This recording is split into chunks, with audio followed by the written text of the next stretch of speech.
Okay. Okay. Thanks, Ulrich. Thanks everybody for having me out here. I don't know exactly how this is going to go, but there are certainly connections between what I'm doing and things Dana Scott did with denotational semantics that ought to be in your ballpark. And so let's see. So this is about a topic you don't encounter so much in the literature on intuitionism, but I think it's related. We're going to talk about scientific method and empirical simplicity. This is work with Casey Janine, who's in the back corner there. And since you guys are mathematicians, you know what this means. That means there's no order. It's joint work. So Occam's razor. This is something mathematicians don't have to worry about, but empirical scientists do have to worry about it because empirical science is guesswork and you need some help when you're guessing. So the main thing scientists use to guess with is Occam's razor. So what scientists understand Occam's razor to say is when you choose a theory in response to the data, or you choose an explanation of the data, choose one that's no more complex than necessary. And then necessary means given the kind of data you have. So conclude the simplest theory possible, given what you've seen. So that occasions a couple of questions that have interested me for some time, and lots of other people too. First of all, what is this simplicity business? And second, even if you knew what it is, why should you rely on it to make guesses about the way nature is? Because the way I like to put it, sort of an updated version of the Meno paradox, if you already knew that that reality is simple, then you don't need an inductive method to choose. And if you didn't already know that reality is simple, then what business do you have presuming that it is? That seems to me to be a real problem. Okay, and then I just want to mention that Occam's razor is indispensable in science for a number of things. First of all, the choice of major theories has always been guided by it. Inductive inference in general, if you look at the philosophy of induction. Statistical model selection, so it's not just philosophers who talk about this, it's also statisticians. And in particular, my colleagues who do causal discovery from non-experimental data rely on it heavily. All right, so something you find in certain areas of machine learning and reasoning under uncertainty in artificial intelligence. In fact, I should mention, we just had Judea Pearl come out, and his speech to the whole computer science department was that machine learning foundations are not adequate for drawing causal inferences. That's exactly what this theory is aimed at. Okay, so he got the equivalent of the Nobel Prize in computer science to say that, and this is what he intended to be talking about to say that. Okay, so empirical problems. I'm going to start right out with the framework because you guys are the logicians. What's an empirical problem? It's a kind of a familiar thing. So let W be a set of possible worlds. Let's think of this as being sketched in possible world semantics. I is a set of propositional information states. And we're going to make two assumptions about I. The first is that it covers the set of possible worlds. That is to say, every world presents some information, possibly trivial. Right, so getting no information is to have an information state, the trivial one. That's what the first axiom says. So in a way, that's just not an assumption at all. The second is an assumption. We're going to assume that the information states are closed under finite conjunction. You can actually weaken that in a standard way, but it would take time to state it. And then what that means is information can accumulate. If you could have gotten this information, you could have gotten that information, then you could have gotten both informations. That's not always true, but by and large, I mean, statistics wouldn't work if something like it weren't true. And then a question. So there's a big literature in linguistics on questions, also in logic. And the sort of default view is that a question is a partition of the set of possible worlds into possible answers. Okay, so here's the space of possible worlds, and then the different colors are the different answers. That's a partition. And then the point of a question is that the interlocutor is supposed to help you locate yourself in one of the cells. Then an empirical problem is nothing at all except an information basis paired with a question. So you've got a set of possible worlds. Those are the possibilities you're worried about. You've got possible information states that you receive from nature, and then possible answers to a question, which is the information you're supposed to produce. So you can think actually of the question as output information, and the information space is input information. And inquiry is about moving from the input information to the output information, abstractly conceived. Okay, any questions so far about the framework? The idea is it's supposed to be really simple in general, which it is. So when you have a problem and you get new information, so here's a new information state. I'm going to draw those as kind of like square, because square means simple and tractable. And then when we get an information state in a problem, the natural way to interpret getting that information is that it restricts the possibilities to the possibilities that are compatible with the information. And then that's why we like information, because we don't like uncertainty, and uncertainty is possibilities. So information constrains possibilities is a common theme in philosophical logic, and it's just instinct in Bayesian statistics and probability theory more generally. You do this without thinking. But it's actually an operation, so we're going to draw it as an operation. There's the restriction. A relevant response given information E is just a disjunction of answers compatible with E. So if this is the original problem, instead of jumping up and down between the restricted problem and the original problem, we're just going to say a relevant response given that information to the original problem is a disjunction of answers compatible with that information, even though it's not cut down. Okay, that's just a convenience. Okay, so now we're going to start talking about topology. So I put this on. I cut and pasted this off the web. When you say topology, you know, psychologists tell us that our ordinary concepts really are just exemplars and similarity. And so if you wanted to think of the exemplar of topology, I think most people conceive of this picture. In fact, it's all over the web, so that's good evidence of it. Sort of like the web is the collective id. And so the story is it's rubber geometry. But I don't want to think of it that way. What I want to do is to propose that topology is really something more general than geometry. It's the pure logic, or the pure mathematics of verification and verifiability. So if you're interested in verifiability, you're automatically interested in topology. And that's why topology is so useful. If I had time, I'd even argue that the applications to, and this is relevant, I think, to what you guys have been doing, that the applications of topology to geometry really can be subsumed under this idea of the mathematics of verification, because Hilbert, for example, in his paper on the infinite, talks about how the foundations of mathematics transform the infinitely small, which you can't conceive of, into the infinitely long. You can think of the infinitely long Dedekind cuts as data streams. You're investigating more and more of the expansion of a real number, and this fits with the Russian school of constructive mathematics, right? As to whether you can, what can you really know about? Can you know identities, or can you only know non-identities? That's exactly what's going on here. You can't know the exact identities. That's like an inductive hypothesis, and we'll see how that plays out later. I wish I could say more about that given the background, right? That's something I care about deeply.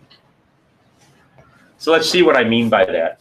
W is an interior point of A, means W presents an information state that verifies A. By verifies, I just mean strictly implies. So strict implication is subset, right? So every possible world that makes this information state true makes A true, right? That's verification. And here's a world. So that world presents an information state that verifies A, right? So that's what an interior point is. An interior point is a world that affords information that verifies the proposition A. Maybe what I should say is that if you're just used to this as mathematics, propositions are here identified with sets of possible worlds. A proposition is either true or false. It's true or false in a world. Therefore, one can talk about the set of all worlds in which a proposition is true and identify the proposition with that set.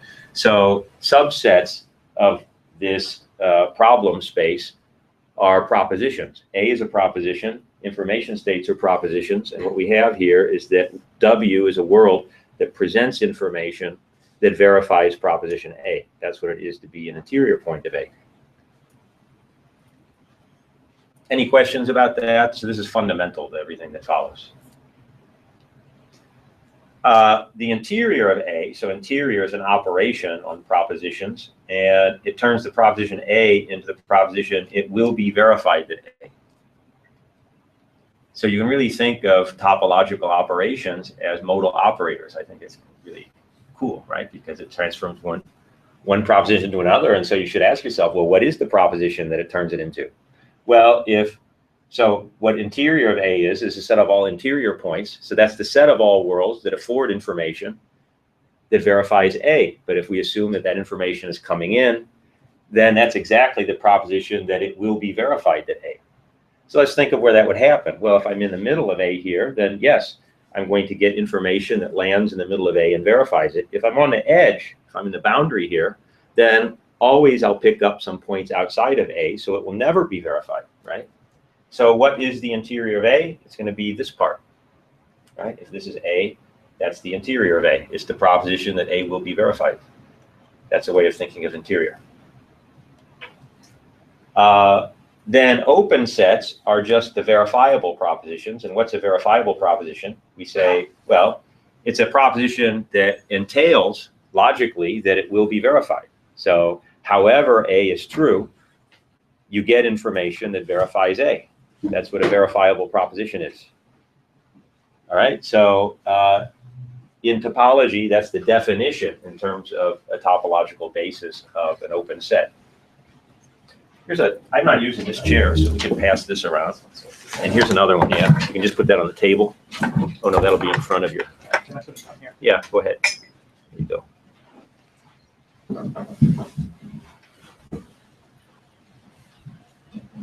Thanks. There's one more. This is heavy though. You need one more? Yeah. Okay.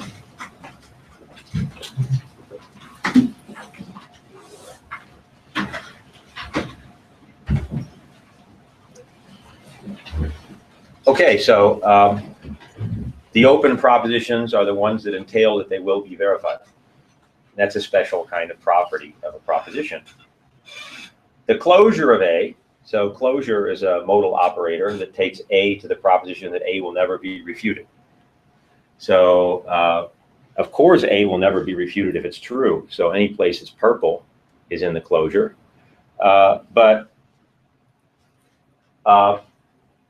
Look, there are going to be other places where A is never refuted even though it's false, namely here.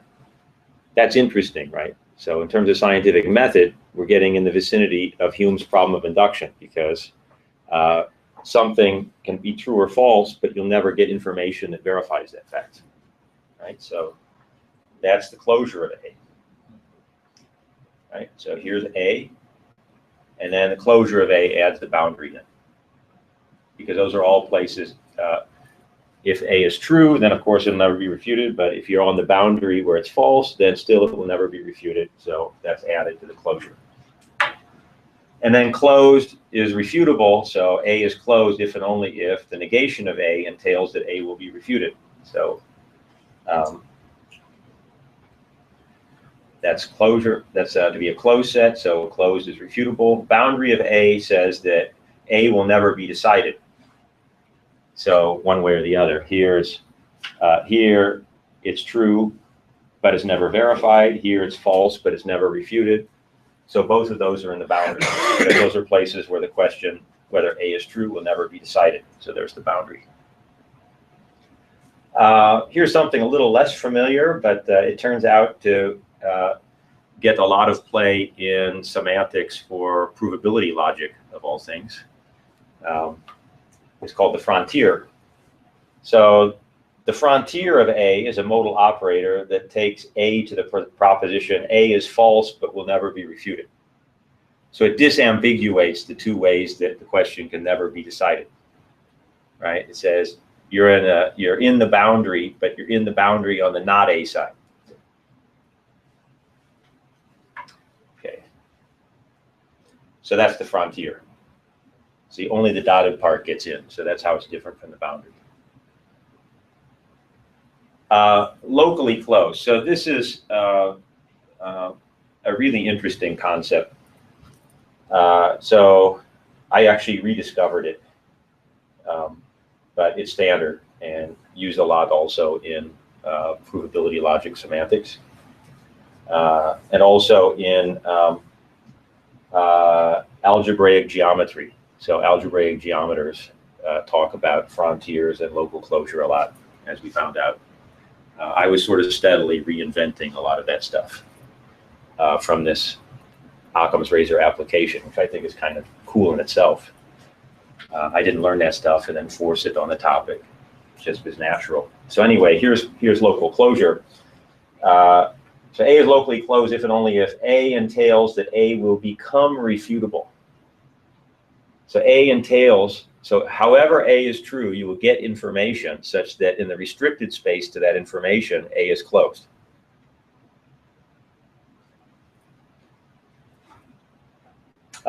Like this.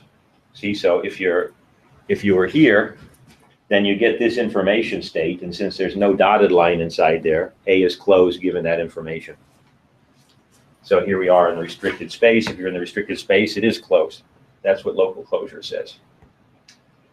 Now here's a cool thing about local closure. So you can think of this as a topological model for default reasoning. So think of E as being a default reason for A if and only if A is refutable but not refuted given E. Okay, so we think of proposition, right? So suppose that we have, well,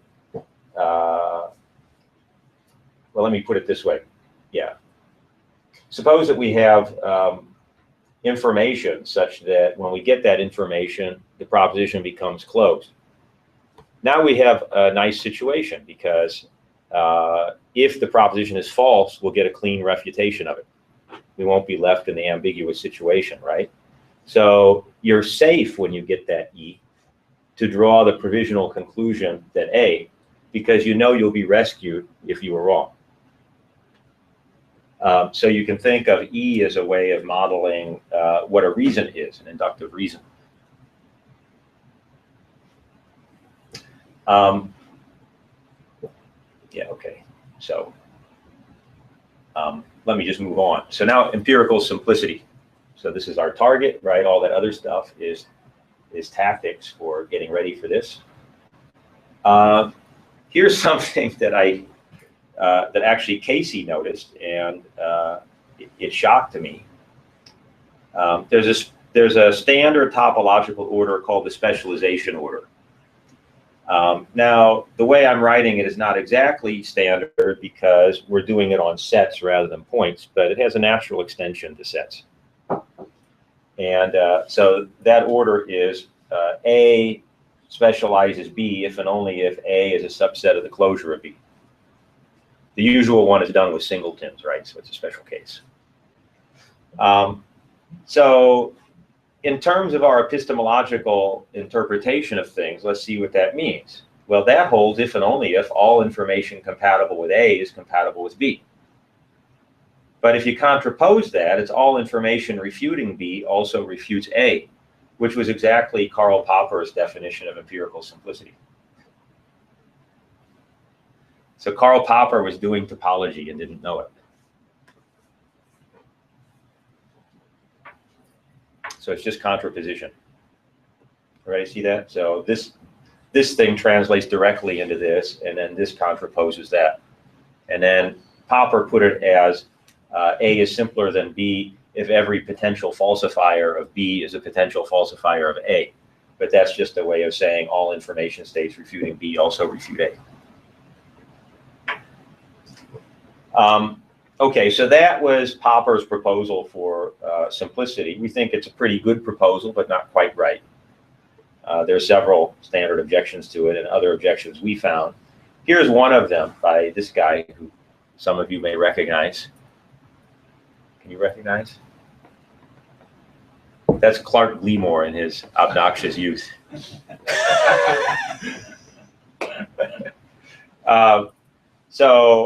He wrote a whole book working out this objection. The objection is that if I have a simple theory and I tack a bunch of horrible ad hoc auxiliary hypotheses to it, that doesn't make it simpler. That seems to make it more complex.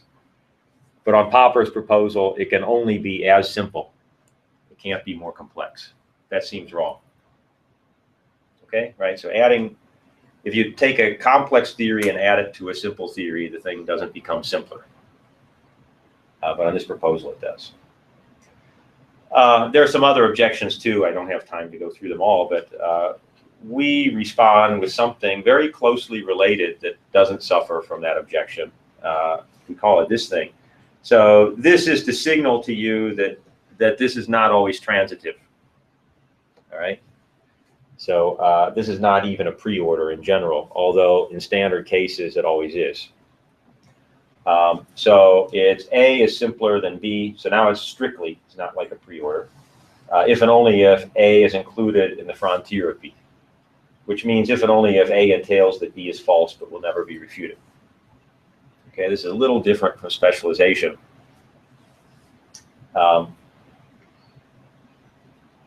Let's take a look at how it works.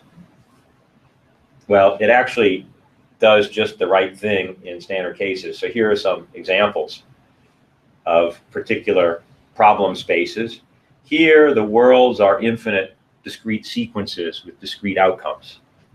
So think of like green or blue as being discrete outcomes that you observe at sequential times. And you can think of those as being coded by natural numbers because natural numbers are discrete. So now you got infinite sequences of natural numbers. And then what will the information states be? Well, what do you see? The thing is, what do you think you would observe if the world is a sequence of observations? Well, by a given time, you'd observe some finite initial segment of those observations, right? So call that a cone. Now so the cone of worlds is going to be the set of all worlds compatible with that finite initial segment. So it's like it has a handle and then it branches out. So take the cones to be the observation states, the information states, and then you get an information basis. If you close that, you get a topology, which is the information topology. And then suppose that the proposition is you will always see green, right? Like all emeralds are green, if you know the philosophy literature.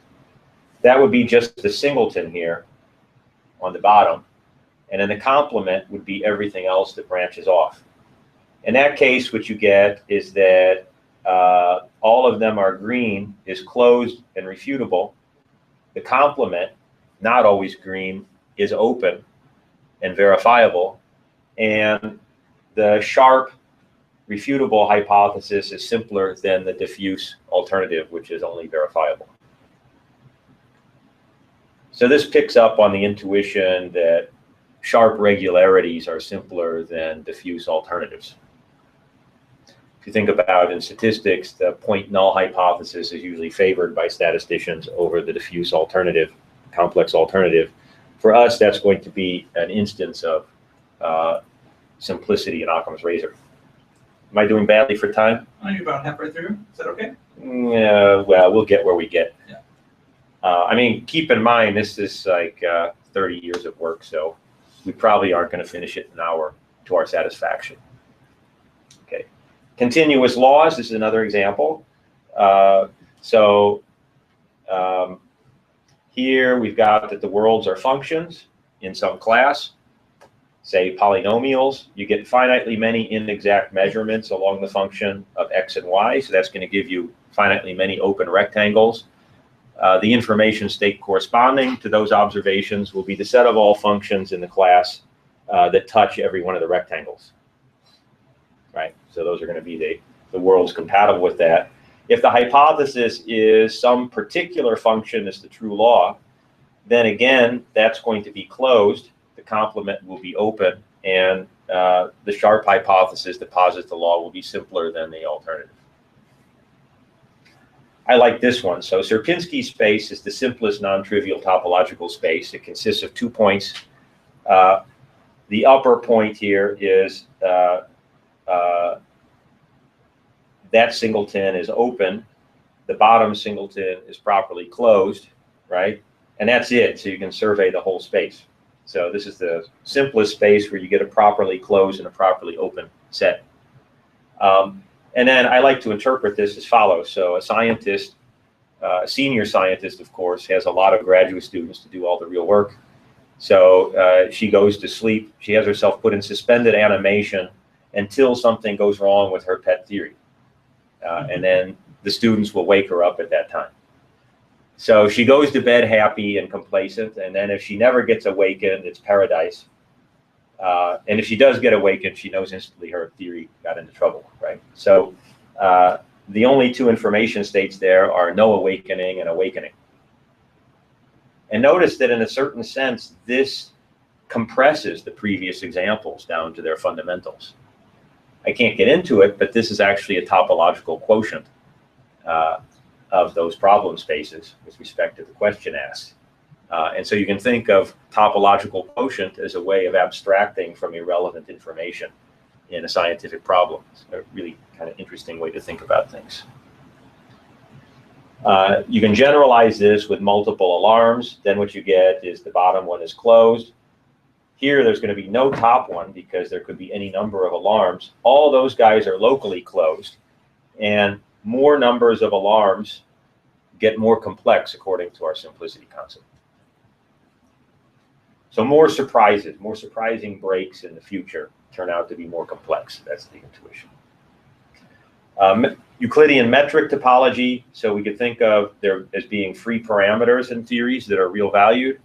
That's how scientists typically think of complexity. So here's 0 free parameters, 1 free parameter, 2 free parameters. As you move up in numbers of parameters, you go from the bottom one being closed or refutable. The others are all locally closed, but not closed or open, so not verifiable or refutable. And the simplicity relation is exactly what everybody would say: more free parameters are more complex. That's all topology. I think we have to move on. So you get the idea with the examples? It's nice to do examples. This is a really nice one too. So I'm just going to go on. We can go back to that. They're there if you want them. So the next thing is inductive methods. So this is going to be the scary part for you guys who like logic. All right, I'm warning you. This is empirical science. It's the dirty thing that other people in the university do. So reasoning. So there's this wonderful deductive reasoning, which my wonderful logicians like to talk about. And one of its properties is that it's monotonic. So you add more premises, you get more conclusions. You never get fewer conclusions when you add more premises. That's also true in intuitionism. Inductive reasoning is non-monotonic. So there's no steady foundation there. I love this image. So this is exactly how I think about empirical science. If you think you're getting more, you're kidding yourself. Okay, so here's a problem space, and here's input information. So inductive inference, we're going to think of as drawing a conclusion that's much stronger than the data, right? So if you're ever going to conclude that a model with 0 parameters is true, you have to be doing this. Whenever you choose a scientific theory and you don't have infinitely many terms on it, you're doing inductive inference. So an inductive method maps information states to conclusions that might be much stronger than the information state. Okay, so it's just a black box that takes information states to conclusions or answers, disjunctions of answers possibly, that are stronger. We say that such a method solves the problem in the limit just in case each world presents information such that M produces the true answer in W on any further information in W. For you guys, I should have just written it out in first order logic. For philosophers, this is usually better, right? So in every world, it eventually gets the right answer and sticks with it. So here's a picture of that, right? Here's initial information state. It's now saying origin.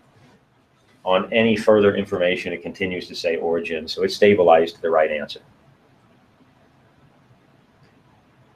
Okay, Occam's razor. So we have a lot of bases to cover here. Now we're on to the next one. What is Occam's razor? So I just said what simplicity is and gave examples, but Occam's razor is another thing. It says choose the simplest hypothesis compatible with the data or something like that. You would think that's an easy thing to figure out, but it turned out that that was harder to figure out than we thought. So it's something like output the simplest relevant response given E.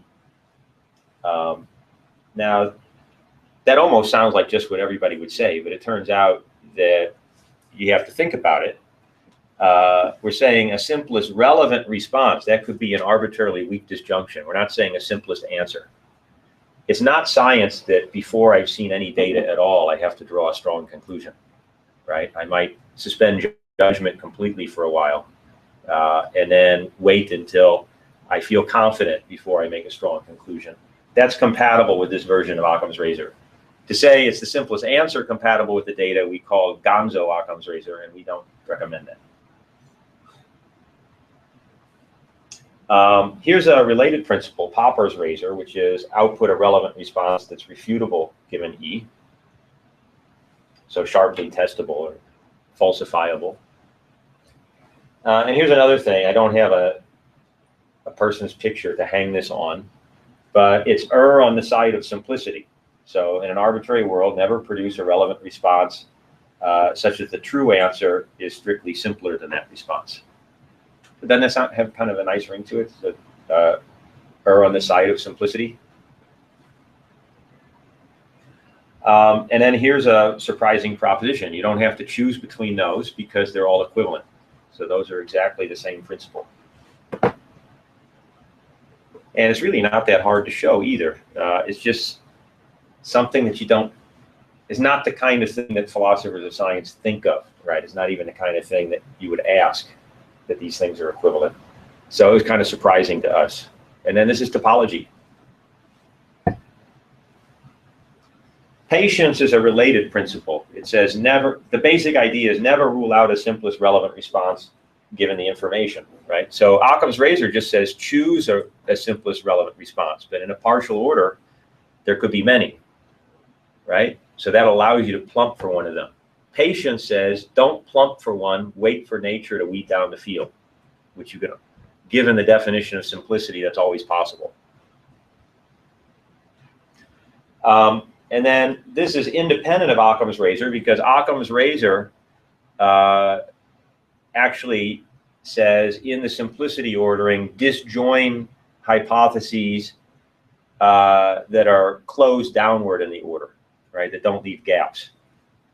Even if there's an infinite descending chain, it's like you've got to fill the bottom of the infinite descending chain. Patience says it's like a dual thing. You've got to have spread in your hypothesis. You can't leave any chain uncovered. So it turns out to be co-initiality, right? You should disjoin answers that are co-initial with respect to the simplicity order. So this is patient but not Occam because it has gaps, but it's co-initial. This is Occam but not patient because it plumped for something simple. Here's a related principle. In arbitrary world W, never output a relevant response that rules out all answers as simple as the true answer. And then those are equivalent. These are equivalent the way Occam's razor is equivalent to err on the side of simplicity. This says don't err on the side of complexity. So you can see there's a close relationship between err on the side of simplicity and don't err on the side of complexity. They're not equivalent, but they kind of cover the same bases. So Occam's razor justified. This is Remember, there were two questions. What is simplicity in Occam's razor, which I answered topologically in half an hour. The next question is, why should you follow it? Why should you rely on this bias towards simplicity when you don't know what the truth is? So we're going to try to very quickly give an idea of how that works. So here's two notions of reliability. Deductive reliability is that you converge the truth directly. You never have to change your mind. This is tied to monotonicity. You'll never get new information that makes you drop what you said before, right? So it's like a straight path to the truth. That's why everybody loves deduction, and I do too, when it works. On intelligence tests and stuff like that. When you're dealing with the world, it doesn't work. Then life is like this. So a standard notion of inductive reliability is converge to the truth indirectly, which is what we already defined, right? That's convergence to the truth in the limit, which is often possible when deductive inference is not possible. Okay, so here's the thing. This arbitrarily crooked thing doesn't nail down any principles in the short run because any convergent sequence is compatible with sticking in some other finite sequence at the beginning and still converges, right? So convergence limit doesn't mandate any methodological principles in the short run. It's toothless. That's a standard objection to the philosophy of science to talking about convergence. Whereas everybody since Hume has known, actually since Sextus Empiricus has known that when you're talking about universal theories, you can't have deductive solutions to those problems because the data doesn't determine what's true. So what we think is, hey, there must be a Goldilocks sweet spot between these two, something that's not as weak as convergence in the limit and not as strong as going straight to the truth. It should be the criterion of success that's just right. And what we propose is, see, look at this road. This road is crooked, but it's not crazy like this one. This one actually is photoshopped, I can tell, because there's no such thing as this road, right? It's too stupid. But this is a true picture because this is not a stupid road. And why is that? It's because it goes as straight as it can, right? It goes as straight as it can. So how about instead of saying either arbitrarily crooked or perfectly straight, couldn't be straighter is what we're after in inductive inference. It's like be as monotonic as you can be when you can't be monotonic. It's an obvious idea. Optimize monotonicity. And our thesis is that Occam's razor is necessary for straightest convergence to the truth. So that's what's good about Occam's razor and nothing more. We have some ancient support for this. I like to collect this kind of support. So Sophocles says, do not fear for me, make straight your own path to destiny. And then the Lord will make your path straight. Allah will guide you to the straight path. And my favorite of all is the Katha Upanishad, which is fools dwelling in darkness, but thinking themselves wise, go round and round by tortuous, that is crooked paths. Notice, round and by crooked paths. That's going to be important in just a second. Because here's two ways to depart from straightness. This is a tortuous path, and this one goes round and round. And nobody would say either one is straight. Right? So there's some basic philosophy inspired by 600 BC texts. Right? This is, we want to say, this is constitutive of truth conduciveness. If you want to talk about a non-monotonic procedure arriving at or finding the truth for you, being conducive for arriving at the truth, then you're already beyond the straight path. So why not explicate it in terms of avoiding this as much as possible? Avoid this as much as possible. So here we're going to formalize this epistemically, a finite sequence of relevant responses in which every entry contradicts its predecessor is a doxastic reversal sequence. Doxastic just means about belief, right? So a belief reversal sequence is a sequence of outputs of the method, each of which contradicts the predecessor. It repudiates what you said earlier. You didn't just change your mind, you contradicted what you said earlier, right? So that's momentous. And a doxastic cycle sequence is just a doxastic reversal sequence where the last thing entails the first. So you went in a circle. That's a cycle. So now we've got doxastic versions of the tortuous path and the cycle, chasing your tail. Okay, and then simplifying a bit for time, solution M is reversal optimal if and only if every solution can be forced to produce each reversal sequence produced by that method, right? So if I produce only reversal sequences that every solution that converges the truth would produce, then I can't be blamed for my reversal sequences because everybody does it. Let me say that again because it's important. So take all of the methods that converge to the truth at all, that do arbitrarily many reversals, right? If my reversal sequences are performed by all of them, then I can't be blamed for mine because mine are necessary for finding the truth. If you complain to me about my non-monotonicity, I will say, look, it's necessary to perform those reversals if I'm going to find the truth at all. So that was actually a feature of my truth conduciveness, not an error. But if I do extra ones, then you can blame me for that. Does that make sense? That's sort of the main idea. Philosophers come up to us and say, well, isn't correcting your past errors a sign that you're doing well? And we say, absolutely. But doing extra ones is not a sign that you're doing well. You should avoid them. It's like a cost in computer science. If you're an inductive method, this is like a measure of loss, like Turing time. So why not minimize it, right? We're just taking the usual theoretical computer science attitude towards computation and applying it to inductive methodology, which seems to be a completely different area. And then you can do the same with cycles. So solution M is cycle optimal if and only if every solution can be forced to produce each cycle sequence produced by M. The same story. Main result one, this is actually working. How much time we got? I'm out? 18 minutes. Oh, we're good. We'll even have questions. Okay, amazing. All right, so here's a result by our competing group in Amsterdam, Baltag, Gerashimchuk, and Sonia Smets. This is a real piece of topology. It involves concepts from algebraic geometry. So every solvable problem is refinable to a problem with a cycle-free solution. So by refinable, I mean the question asks at least as much. So if you solve this problem, you'd ipso facto solve the original, right? Because the question asks at least as much. So what this says is that essentially every solvable problem in the limit, right? Every problem is solvable in the limit has a cycle-free solution. So to be cycle efficient, you have to produce no cycles, right? That's the way to essentially, up to solvability. So if you don't want the cycle, then you've got to do Occam's razor. Well, that's the next thing, right? Every cycle-free solution satisfies Occam's razor, and since you can be cycle-free by refining the question, that means that no cycles implies Occam's razor. So being cycle-free, which you could have done by refining the question and choosing your method appropriately, implies that you're following Occam's razor at every stage. Get it? It's necessary. So Occam's razor is necessary for avoiding the cycles.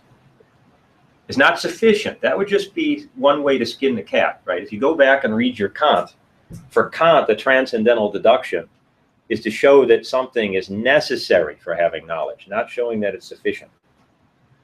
So this is not just one kind of way to find the truth. This is the only way to find the truth in a cycle-free way.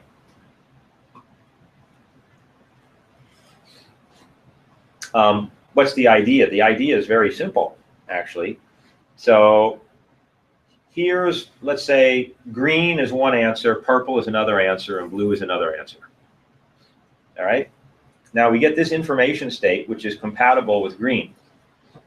In this situation, our simplicity order is that green is simpler than purple. Why? Because green is a subset of the frontier of purple, which is how we define simplicity. Why? Because purple is false where the green is, of course, but it's never refuted where the green is, right? So that means that everything in green is included in the frontier of purple. You all together there? So there's a lot of stuff to remember. So now here's the thing. This method violates Occam's razor because it says purple, which is more complex than green. Right? So he just violated Occam's razor because if he said anything, it should have been green or purple, or green or purple or blue, but it shouldn't have said purple because green is simpler and it's compatible with the information state.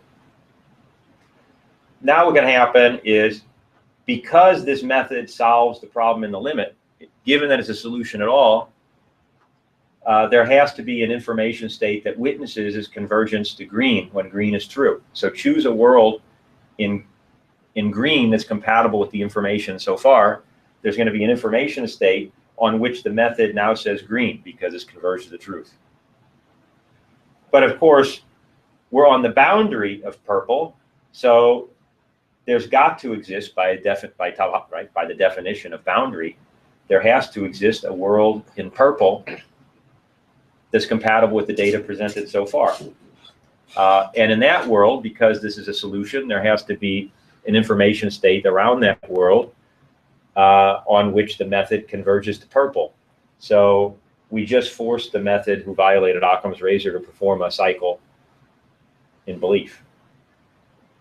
Okay, so violating Occam's razor easily implies that you can be forced to produce a cycle in belief, a doxastic cycle. And that's all topology. Main result 3. I'm not even going to state this. This is a really nice piece of work that Casey did. I think it's fundamental. We can give a characterization of the solvable problems that have reversal optimal solutions. Right, so you can characterize that, but we wouldn't want to say that every solvable problem essentially has such a solution. In fact, we have negative results that are very strong against every solvable problem, even having a plausible variant that has a reversal optimal solution. But, you know, if you do have a reversal optimal solution, you should use one. Right? So it's not a problem that there are some problems where there isn't one. If there is one, you should use it, because we have exactly the same attitude towards deduction. If deductive methods work, you should use them. That doesn't mean that deduction is bad or should never be used, because it doesn't always work. If you're on an intelligence test, use it. This is an example of a case like that. So, but I didn't present the example earlier. So I can go back to this. I can go back to that.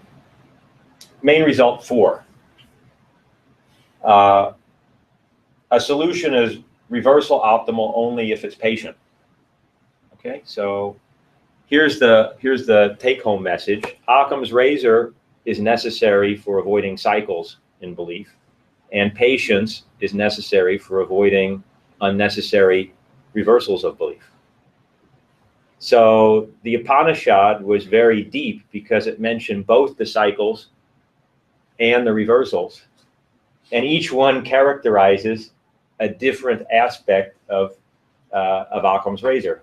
It factors beautifully into the 2 losses. So this was kind of stunning to me, because I was walking in the wilderness for 15 years on this, and without separating those principles, it's a mess.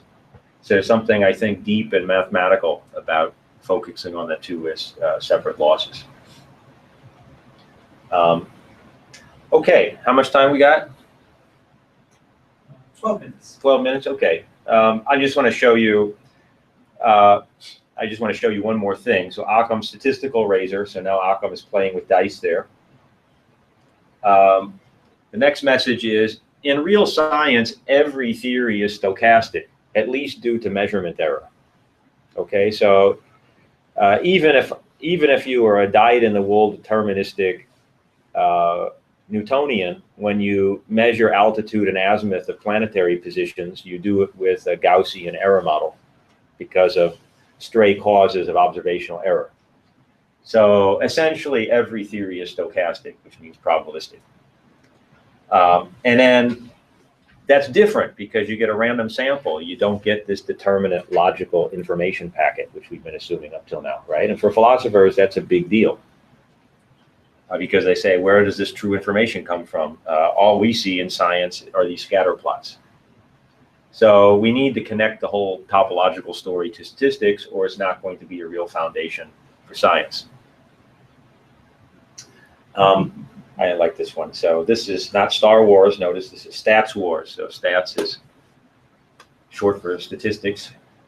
There are two schools. This may not interest you guys so much as many in this university, but believe me, it interests a lot of people that there are two schools of statistics, the Bayesian and the frequentist. And from our point of view, the striking thing is that the Bayesians allow you to do any kind of inductive inference, but they don't give you a theory of why you're getting to the truth when you do that. They call it coherence, and then that's a totally different thing from reliability or finding the truth. It's just a way of managing your opinions. Don't ask why they're true. Just believe them. Whereas the frequentists don't allow you to do any inductive inference, but everything they say is based on reliability or bounding chances of error. So it's curious to me that you have this flip, right?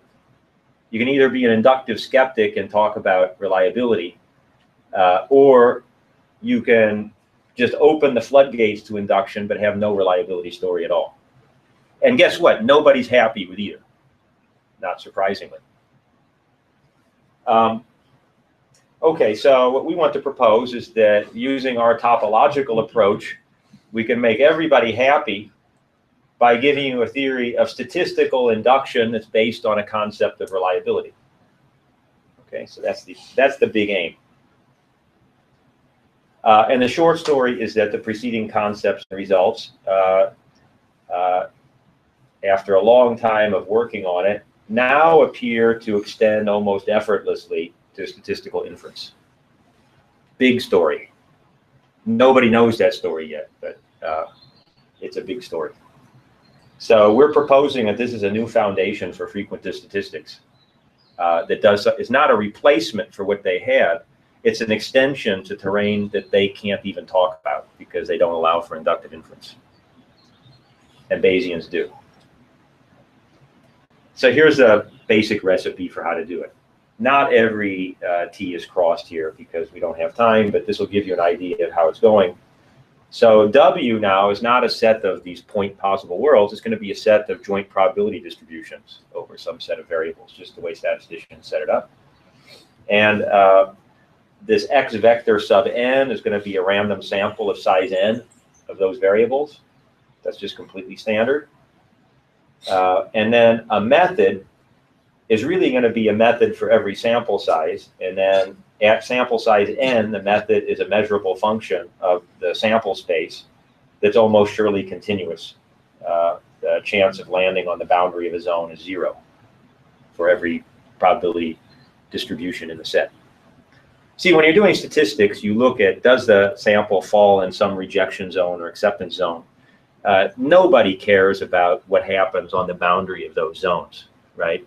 We're talking about, it's an idealization that you're getting real value measurements at all because everybody records their data with 4 decimal points, right?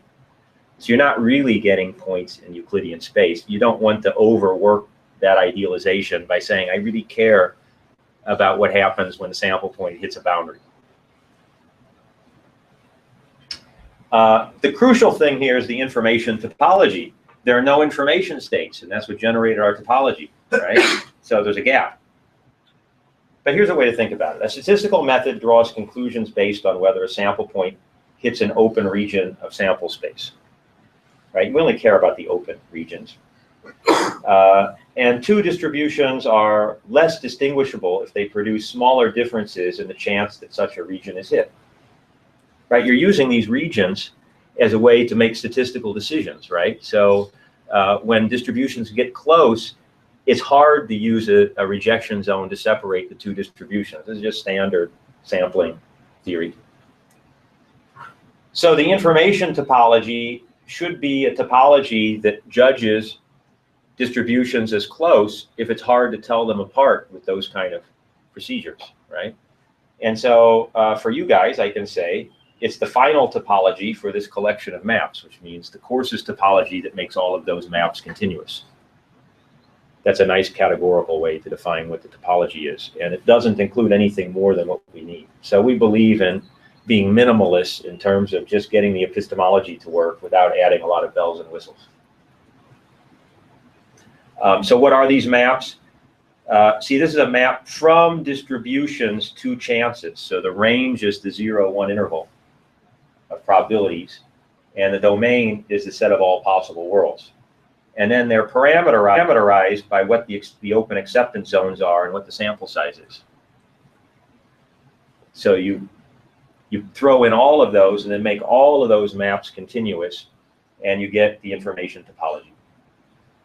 Then simplicity is exactly what it was before because it's topological. So everything we define in terms of topology now carries over with the information topology.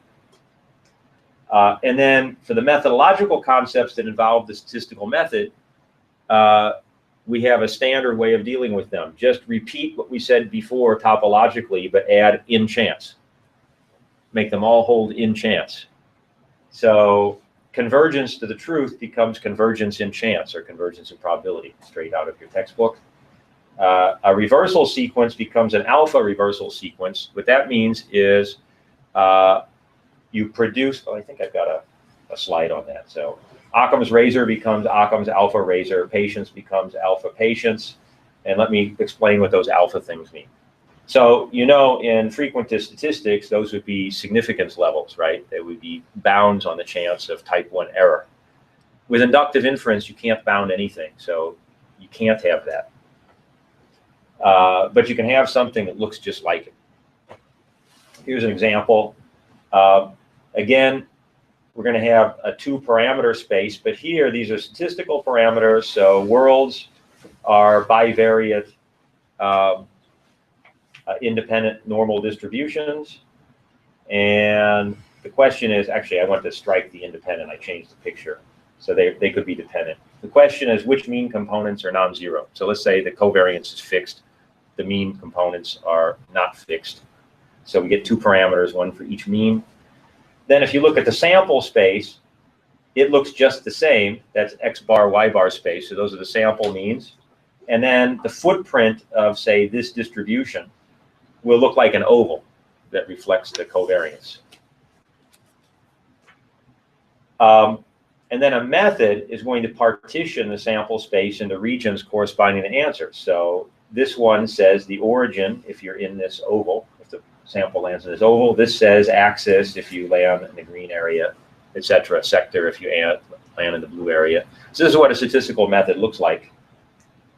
A reversal sequence is just what it was before. And now we say M produces the sequence with chance greater than or equal to alpha if and only if the chance that the method produces that each successive answer at each successive sample size is greater than alpha, right? So this is an existential quantifier. So you say if there exists sample sizes, a sequence of sample sizes that are increasing, and there exists a world such that the chance at that world and those sample sizes of the method saying the successive reversing answers is greater than or equal to alpha, then the method has produced that sequence with chance at least alpha. That's not significance at all. This is about a tolerance on how much reversal and chance you want your method to be allowed to have. It's like a tolerance on reversals and chance. Reversal efficiency is that you only alpha produce cycles or reversals that every convergent solution in chance can be forced to produce. And let me cut to the chase here. Okay, well, Occam's razor is don't have chance more than alpha of violating the err on the side of simplicity principle, which is defined pointwise. I know this is going a little fast. You can also do alpha patience, which is don't violate the pointwise version of patience with chance more than alpha. That's why we do the pointwise versions of the 2 principles. It makes this really painless. And the main result, racing towards, is every alpha cycle-free solution in chance to a statistical problem satisfies Occam's alpha razor. So that's an exact analog parameterized by alpha of what we did topologically. Exact analog. It is complete success. And this is not significant. So if you read in the newspaper all this stuff that statisticians say don't report p-values anymore, we're not. This is something new. It looks like a p-value when you apply it to designing methods, but it's not. And conjecture, which this guy claims he got over the break, is that every alpha reversal efficient solution satisfies alpha patience, which would be the exact analog of the other complementary result. And we have simulations of how these things work if you want to see statistical simulations, but I think I want to stop here so there can be a few questions. Thank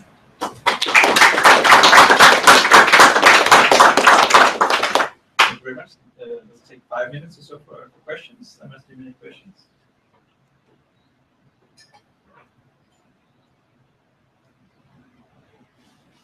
So this is how logicians can do statistics better. Yeah. Do you also have a epistemological interpretation of how you pass from local things to global things in the topological space? Well, in a way, yes. I'm not sure quite what you're saying, because it's like local was, this is a world that presents data that verifies the hypothesis, right? So, and then interior is the global thing, and it's just a modal operator that says interior of A is A will be verified, right? It's an empirical proposition that A will be verified. So yeah, it's just automatic. You read it off of the interpretation. I don't think I answered your question though. What are you looking for?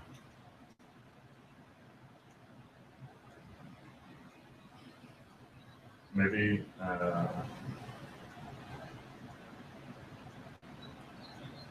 so a global property of a topological space, for example, would be that it has a hole or something like that. Oh, like homology. Yeah. Yeah, okay. I haven't found applications for, yeah, I see what you're saying. No, we haven't found applications for homological concepts yet. This is, yeah, you're right. So if the question concerned that kind of stuff, of course, right? But as a very general concept, I haven't seen a use for it. Yeah. So I feel like I've talked to Casey about this before, but I don't remember the exact answer. All the theorems you proved, you said hold on natural problems. No, we dropped that. At some point in your slides, you mentioned these hold on natural problems. I don't remember. That's because I forgot to cut it. Yeah. So yeah, we have 2 papers out, one for this volume of Clark-Leamore, and then the one that I circulated doesn't have the naturalness assumption in it. So Casey found a way to characterize reversal optimal solvability without the naturalness property. They hold on arbitrary topological spaces? That characterization holds on arbitrary problems of the sort that we presented, yeah. The assumption is just second count. Yeah, second countability, right? We use second countability.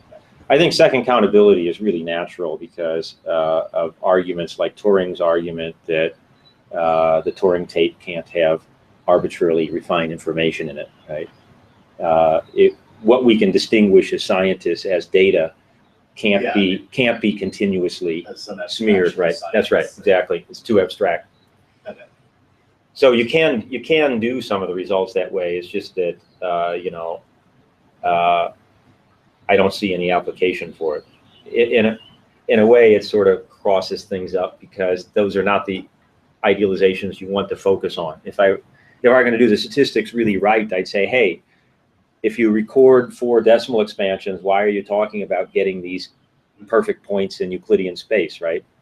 Talk about the sampling distribution just over those 4 tuples, right? Yeah, thanks for that. Yeah. So on bare space, a method could in principle be non-computable, right? Absolutely. But Can you say something more about computable? Oh, methods? gee, that's a different talk I could have given, because that's what formal learning theory is all about, right? It would have been, in a way, more appropriate to what had come earlier.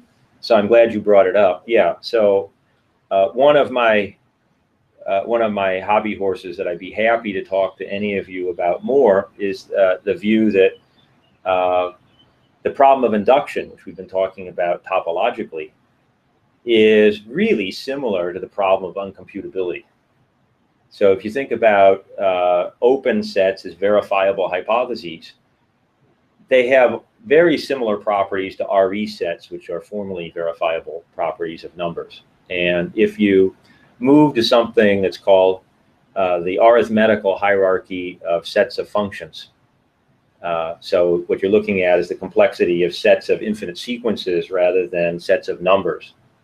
That's a classic recursion theory that's been worked out for years and years. Peter Kugel, who was a student of Hilary Putnam's, I think he's emeritus now, but yeah, I met him, already had the idea that the arithmetical hierarchy on sets of functions gives you characterizations of what's learnable in the bare space. So what we have in mind is the bare space doesn't really do the right stuff for the statistical interpretation, right? So that was a bottleneck. So that's how I wrote my book. So yeah, if you want to see a lot of that stuff about the relationship between the problem of induction and computability, that's what my book is about. Excellent. I just wanted to mention that because we talk a lot about the interplay between topological things and computable things.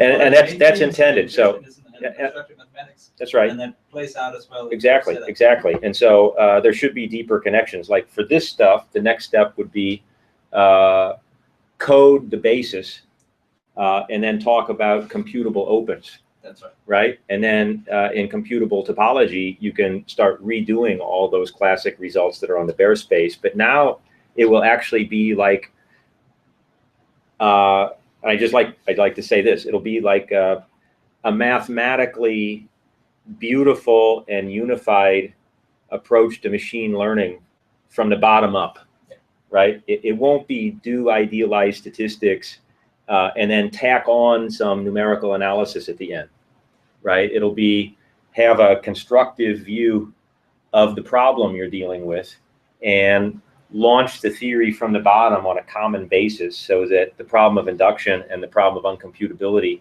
turn out to be exactly the same thing. So that's exactly how we think of it. Thanks. I'm going to stop you there because we need time for Sure. chat.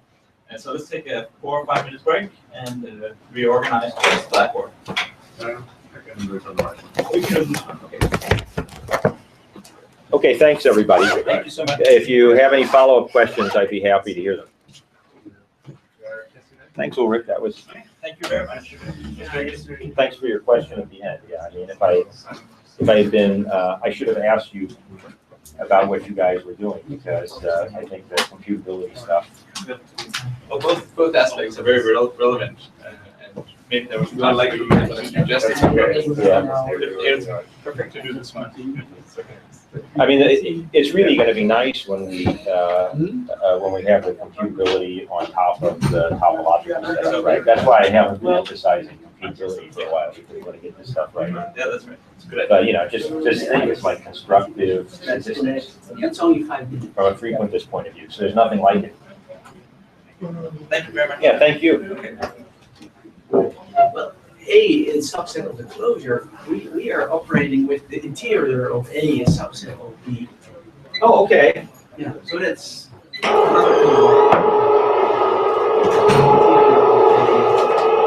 it's important. Yeah, it won't be like yeah. Then you say that A implies B.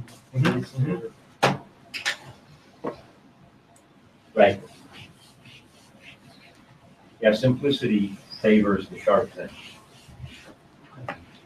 Right? So it's like the thing at the bottom of the order should be the thing that's easy to shoot down.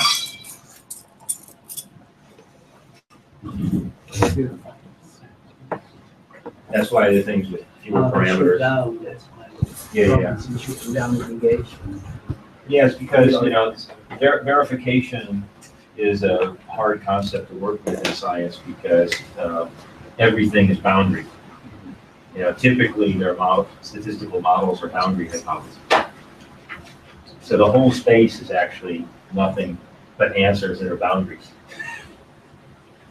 And so what's nice about this stuff is that it actually, that's why algebraic geometers use it, is because they want to study the structure inside of boundary sets. And then that has this infinite foliated structure. They call it stratification.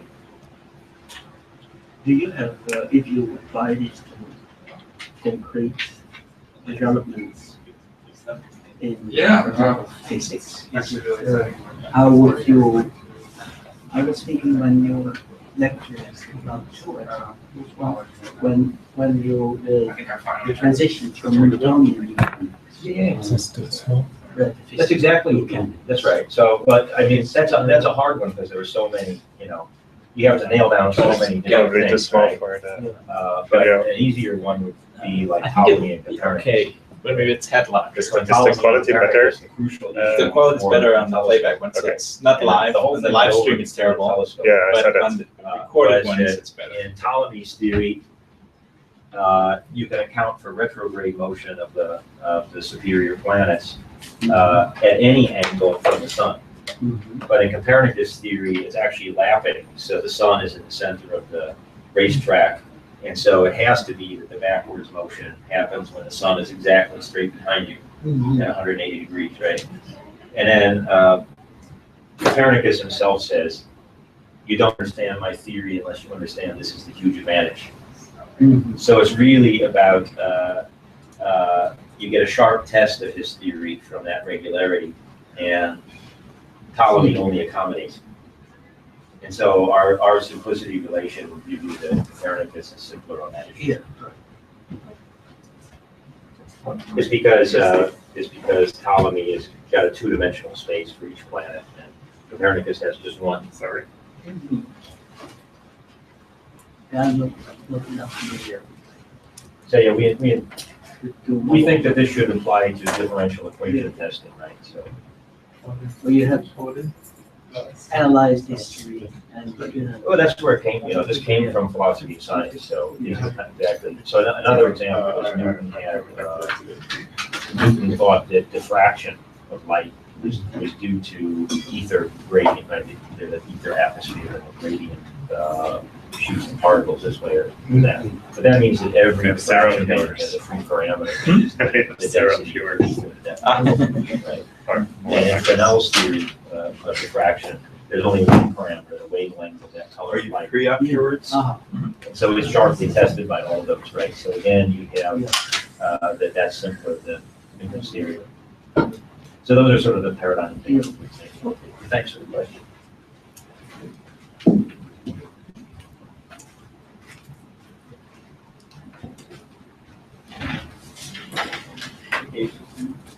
There we go. I think we should get started, even though a couple of people are a little late from the break. So, Egbert, we're looking forward to hearing what you have to say. Okay, thank you. So, my name is Egbert Rijke. I'm going to tell about elementary toposes today, all of which I have to say can be read in this book that's written by Ike Moordak and Saunders MacLean. So I'll cover, I think I'll do stuff from all over the place in this book.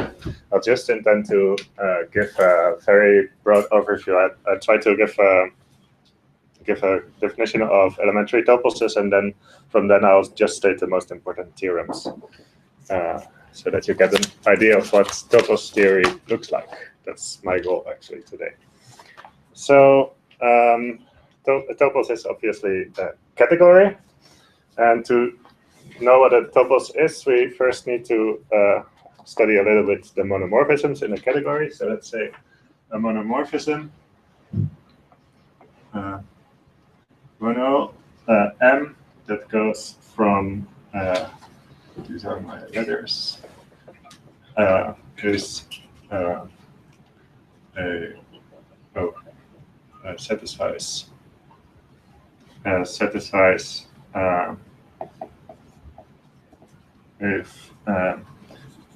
if you compose F with M and G with M, and after you compose them, they're the same, then this implies that F equals G. So a monomorphism is a particular arrow with this property. And the way you should think about this is that the F and the G are morphisms into this A, and they're sort of generalized elements. And then this M here is like a morphism that takes the generalized elements of A to generalized elements of E. And if after you apply M to it, then they are the same, then they must have originally been the same. So this is generalization of injective function. Okay, and now we can define the set sub E. So this is the surrounding category of an object E in the category as the equivalence classes of all monomorphisms that go into E. And we say that, so this is the set of equivalence classes. I'll say what this is. So this is N is a mono into E. And we say that M is equivalent to M prime if we have a commuting square. So we have A, this is a mono going into E, and we have another mono. So this is M here, this is M prime and A prime. And we want a commuting square, and on the top here we want an isomorphism. And if that's the case, then you say that they are equivalent. And this set here, that's the set of all equivalence classes. So this is very important for the definition of topos. This set is not just a set, it can be given the structure of a poset. So we say that M is less or equal than M prime, roughly in the same situation if we have this A arrow, B arrow, A prime, and now we just have some morphism over there. So I actually don't know how much of you guys know of category theory. So maybe we should do a little exercise at this point to see what you guys understand, and try to show that if this triangle commutes, then F is a monomorphism. Okay, so maybe you can give me some ideas. If you want to show that F is a monomorphism, what do we have to do? So we have to show that this property over here holds. So we have to assume that we have, so from A to A prime F, we have some two other morphisms into it from some object X. Now, what do we assume about these morphisms? We assume that F composed with G equals F composed with H. And we want to show that, we want to conclude that G and H are equal. Okay? But we can do that here. We can compose this with M prime. Okay, so M prime composed with F composed with G equals M prime composed with F composed with H. Sorry. Oops. And now how can we use this information? Maybe someone has a suggestion. M prime composite with M. Yes, exactly. So we know something about this composite, namely this triangle commutes. So this thing here equals M.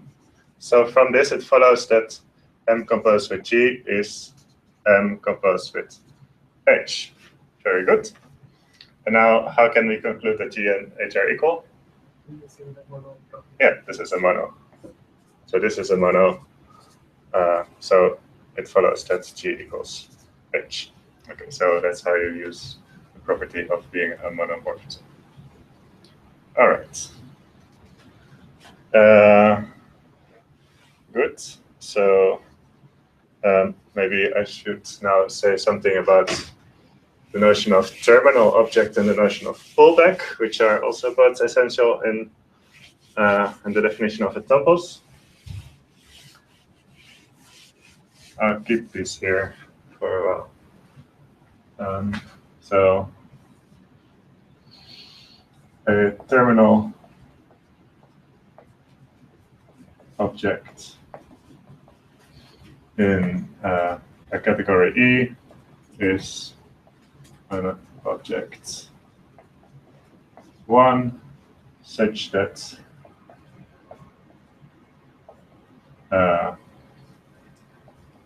there is a unique morphism from a arrow 1 for every object A. Okay, so for every object there's a unique arrow mapping into the terminal object. And a pullback, suppose we have given this kind of information, F and G. Next page. So F goes from A to B, and G goes from C to G. Then a pullback of this thing, by that I mean as an object here in the category, and I write it like this. And there must be two morphisms out of here, y1 and y2, and then the square must commute. So this composition is equal to that composition, and it must be doing so in a universal way. And the universal way is the following. I didn't leave myself enough space, but I don't need this definition, so that's good. Sorry about that. If I have a commuting square from some other object x, then it's not good. So if the other square commutes, then it must follow that there is a unique arrow such that these two triangles commute.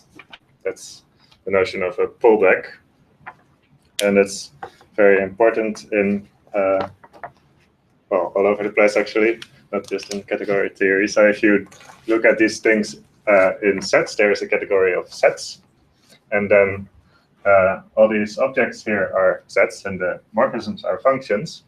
Then you can take the pullback, and then in the category of sets, this one is not good.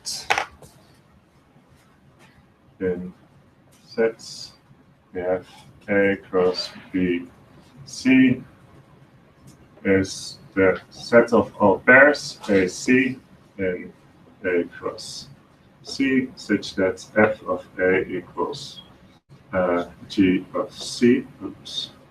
So in set, you can give this explicit description, and then you can check that if you have such a commuting square of functions, then you can actually factor it through these pairs with these properties. So the pullback in an arbitrary category, that's generalizing that stuff over there.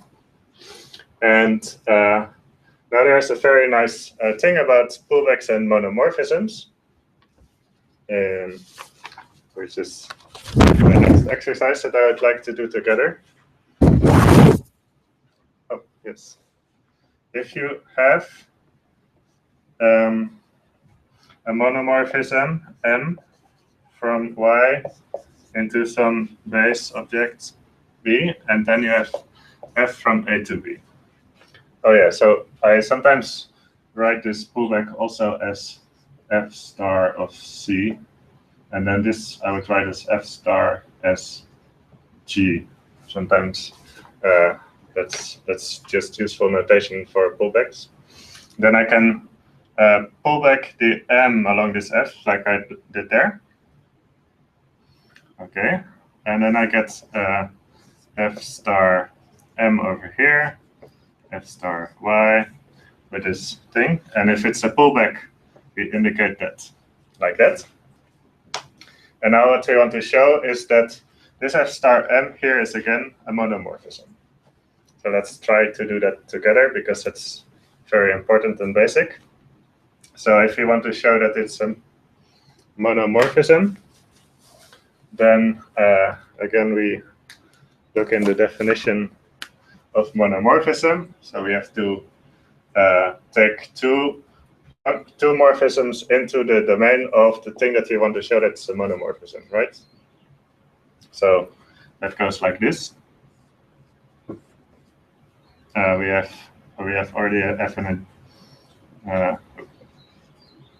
H and G. So this comes from some X.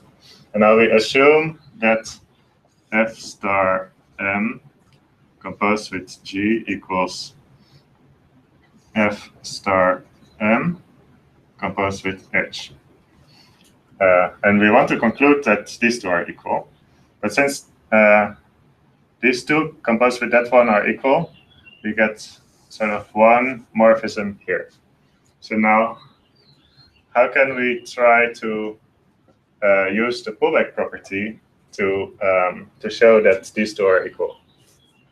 Maybe someone has an idea. So we want to use this universal property of the pullback to conclude. So this arrow here, this was it should exist and it is unique. So that's going to play a role, the uniqueness, to show that they're equal. You have the composite from X to Y. From X to Y, yes. So potentially we have two of them, right? So how do we know that they're equal? M is one. So we want to compose them also with M. Yes, that's right. And how do we know that the composite with M is equal?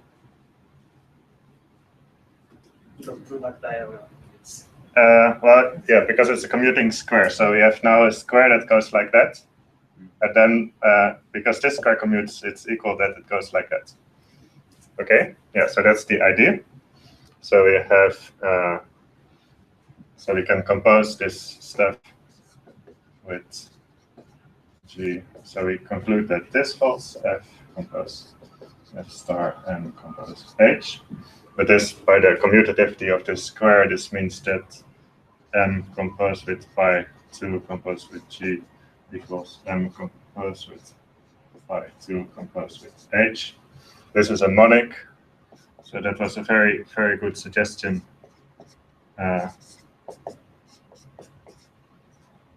Composed with H. So now we have that this is a single arrow, and we know that the outer square commutes. So there is a unique arrow that goes from X to Y that makes the triangles commute. And since we have described two of them, we know that the two of them must be equal. Okay, so this is how you prove that. Now, why did I spend so much time on this? I spent so much time on this because this defines an operation on these posets here. So from all this, we get F star as a thing from sub-objects of the B into the sub-objects of A, defined in exactly this way. Okay. I can make it to the elementary definition of a topos. Good.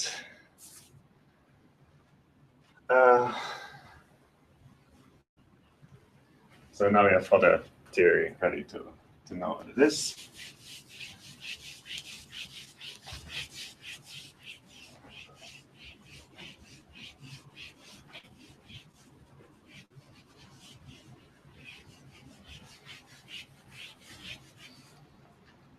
So a topos, it has well, it's a category, and it has a couple of ingredients. It has this terminal object that I've been talking about, and it also has the pullbacks. And then it has something that we call an object classifier, which I will explain in a minute. And it has, that's not a good W, our objects. And that's. Do you want to say sub-object classifier? Oh, yes, sorry. Thank you. I have been working too much with univalent universes. Yeah. So if you do homotopy type theory, then the universe will also have very related properties, but it will it's not a subject object classifier. Yes, thank you. Okay. So this thing here is a certain object in E that we denote by omega. I'll try to make a good omega for only once, probably. And it must have, and this thing is a function with P that goes from the objects of E to the objects of E. So to every object, it assigns a new object. And they are defined by two natural equivalences. And from now on, we will talk a lot about natural equivalences. And it's actually maybe a nice historical remark that MacLean and Eilenberg, they invented this whole branch of mathematics, category theory, just to be able to make precise the notion of natural isomorphism or natural equivalence. And from now on, I will almost define everything I introduce will be through these things. So natural equivalence is usually a class of isomorphisms or projections that vary over the objects of the category. But then you also have to take into account the morphisms, and you get well, the way you take into account is by naturality. Okay, so we have this with natural equivalences, or isomorphism, I should say. Oops. And the first one is about this thing, this poset that we have just introduced. This should be naturally isomorphic to morphisms in E from E into this subobject classifier. So that means that the morphisms into that naturally have this same structure of the poset. And the way you can think of this is that this omega here consists of the propositions.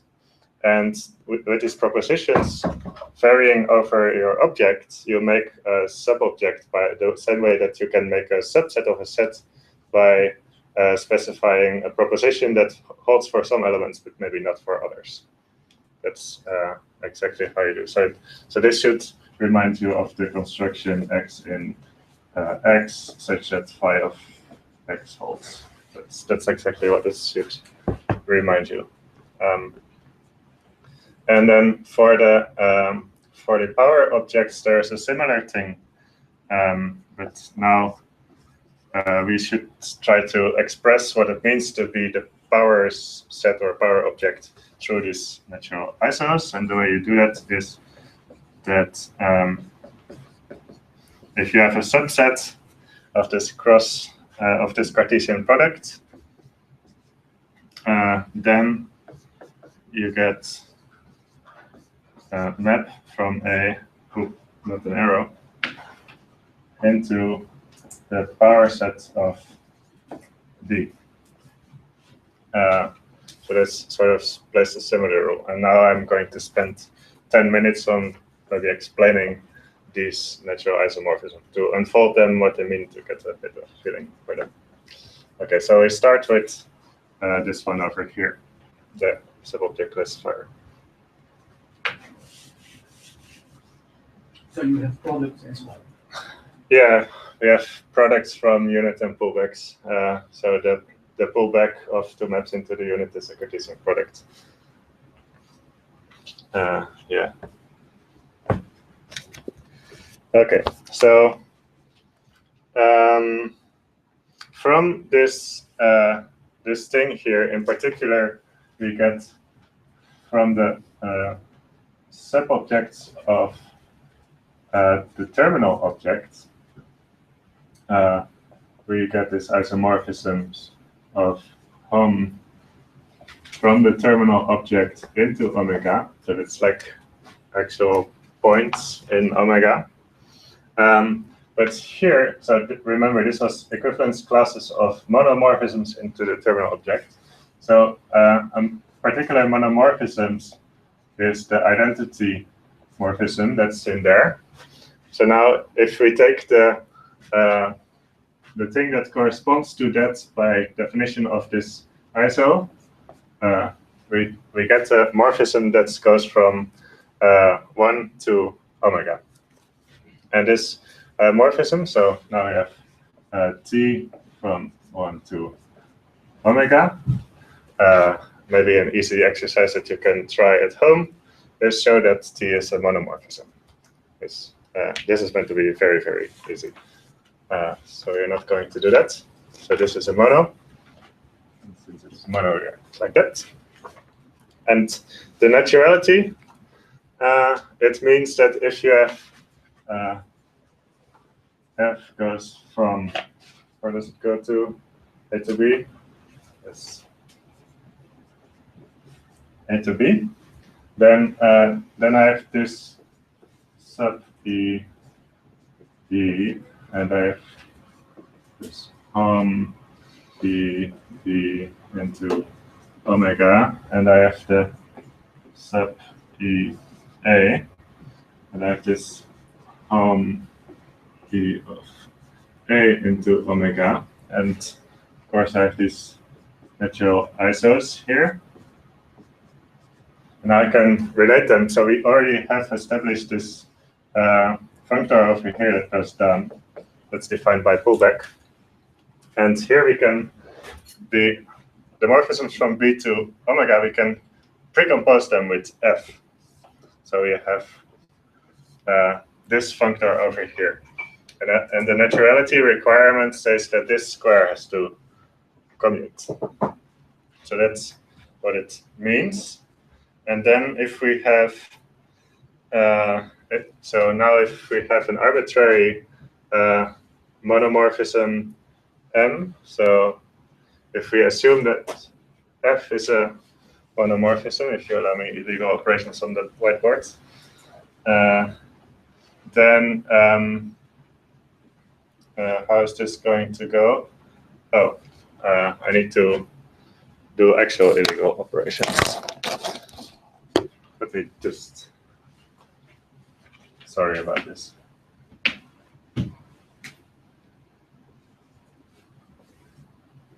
How did I do this? So from this, we get chi of m that goes from b to omega by the iso, and now I'm using, instead of f, I use, oh, this is an f, I'm messing up a little bit.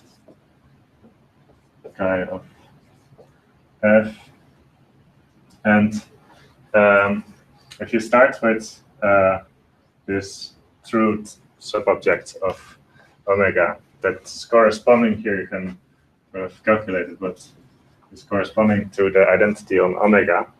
Now you precompose it, and you get f, but by definition, we get the subobject f here. So now, by the commutativity of the square, by this requirement that the square commutes, we know that chi of f, if you pull back the truths along f, then you get f. And what it means is that you have from a to b omega 1. So if you have this f here, then we get this chi of f there, and we pull back the truth, then we get f back. So that means that this square over here is a pullback. And that gives another definition of what it means to be a subobject classifier, namely, for every monomorphism from A to B, there exists a unique characteristic map, that's what we call it, such that this particular square then is a pullback. So, and this condition that I just stated and didn't write down is one that you can write entirely in the language of category theory. So it is elementary in that sense. And that is sort of important because the definition with the natural equivalence is sort of relied on sets, and we want to be able to state what the topos is using just the language of categories. So we use this kind of definition, and we can do the same kind of trick for the power object to see what the power object is. Good. Can I ask you? Yes. You said that, so there, let's take the first isomorphism. Then on the left, we have the structure of partial order.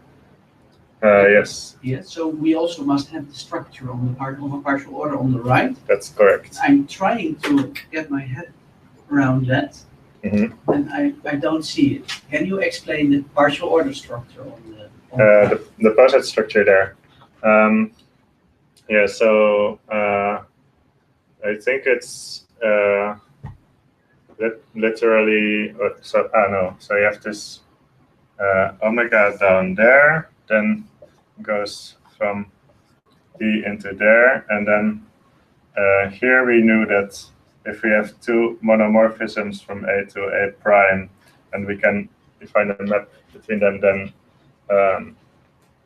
and it compares then this one is less or equal than that one. So these two monomorphisms by this iso translates. So this is chi m, here we have chi m prime. I think so. So what we sort of want to get at is that whenever this one points to the truth, then this one must also point to the truth. So we sort of want to implication. Yeah, Implication. Yeah. Implication of one proposition to the other. Yes. You don't see it because it's internally in the logic. There is a internal relation that represents ordering. So yeah, there is some an object expression. omega times omega. Yeah, thank you. So you can actually express what it means to be a Heyting algebra object, and then show that this subobject classifier is a Heyting algebra object. And there you have this implication that Mili was talking. So that's how you think of it. Thank you. Okay. Yes, I was going towards the power objects. So let's erase these. How am I doing with time? It's 3:15, so you have 45 minutes or so. I still have 45? Yeah, that's Good. maybe a little less, but almost. We can go until 4. Then I'll make it to the classifying purposes. Yeah.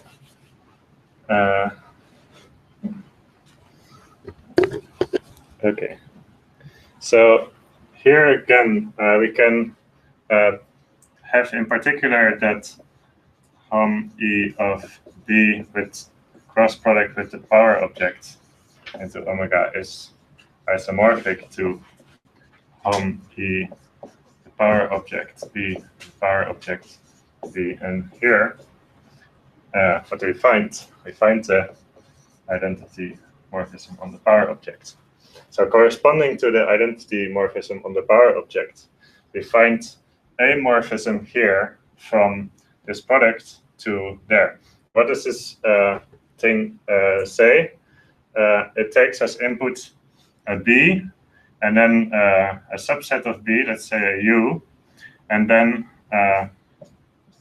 it tests whether B is an element of U. So it's asks this question, and if it's true, then it outputs points to the truth in the terminal object, and if it's false, then it's going to false. And this is intuitionistic logic, so this dichotomy doesn't work, but the idea is sort of clear. There can be truth values in between. Yes. So we denote this morphism by elementhood of B that goes from B cross power of B into the power object. And using this morphism, we can try to better explain what we get out of this naturality.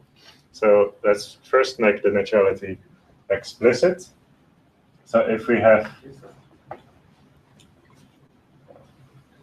so now the naturality is in the A. So we are parametrizing over A.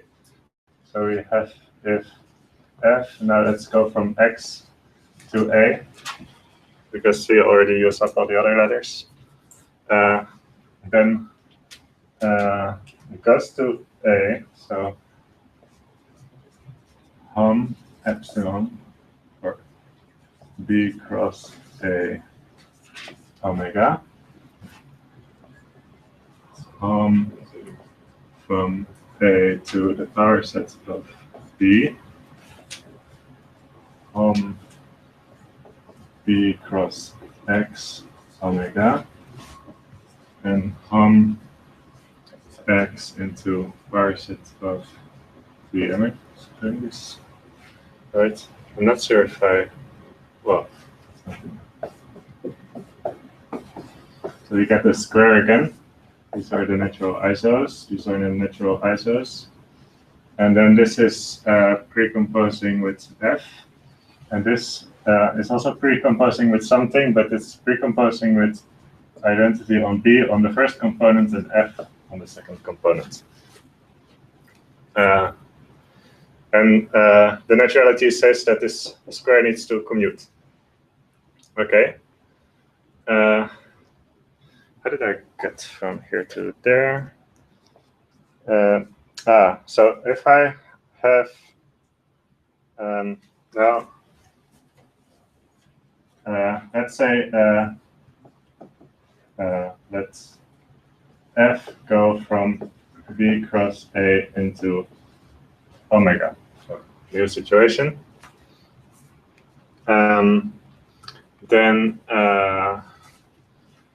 Then somehow I want to get then we get G from A to the by the so corresponding to this with the natural iso, we get a map from A into the power set object, and it's a unique map having a certain property. And now we can look in this square. So we take instead of the F here the G actually. So this is kind of confusing. Let me erase all of this. So this we don't need. F.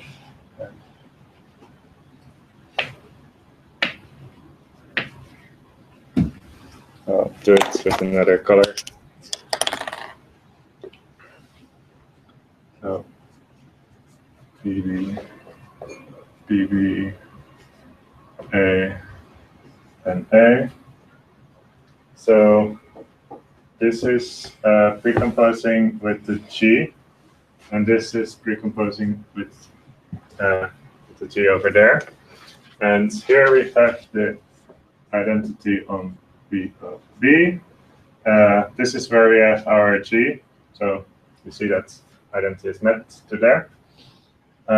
Here we had our elementhood that was corresponding to the identity of B by our definition. And this is where we have our F. And by this, by definition, by this correspondence, we had F corresponding to G. Okay, and now this whole square commutes, and that tells us something about the property of F and G. And if we put that information in a diagram from A into omega with f. Then we get here it's B cross G into B cross the power object of B. That's too many wiggles. And here we have our element root. And if you read out this square, then you'll see that this triangle here has to commute. So that's another way of saying what the power object is. And this is again the from the categorical language point of view. This is the elementary way of defining it. Okay. So now that we have defined what the topos is, it is it has the terminal object, the pullback sub-object, classifier, the power object, and it has these natural equivalences. So it's quite involved, but that's how it is. Then you can state and prove lots of theorems about that, and I will just state them.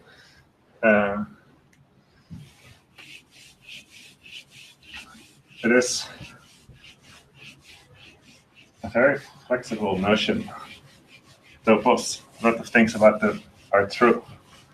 So, and actually the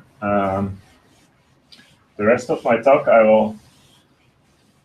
One of the message, so where I want to get to is classifying topos, and that's so these axioms, they look very complicated, but there are lots of toposes, and if you have a particular theory in mind, then you can make a topos that universally has these objects as is universally consisting of these objects, so that in any other topos, if you want to consider an object, you just map into this particular topos. So there are lots of toposes like that, so we need to develop a few more things. First, we need to know more about toposes. So then we need to know what morphisms of toposes are. And then finally, I can say something about the classifying toposes. And I was hoping to say something about Kevin Kelly's favorite topological space, which he mentioned today. The Sierpinski space has a very interesting sheaf topos. So I have to end my lecture today with a remark about what the sheaf topos of the Sierpinski space classifies. That's where we're going to. Okay. Theorem number 1. So we didn't assume that toposes have exponentials. So that's theorem 1. Every topos has exponentials. Recall that in the category of sets, you can take set to the power another set, and then you then that's the set of all functions from the other set to the one set. So that's the exponent, right? And here in the topos we have the same thing. So given b and x can form an object of this form, and it has a couple of natural equivalences. Hom b cross a into x is b of a into x cross b. So this is a defining property, and in the same way that I worked out the elementary version of this, you can also do that trick here. So I'm not going to do that, but this is the property that defines exponents. Theorem 2.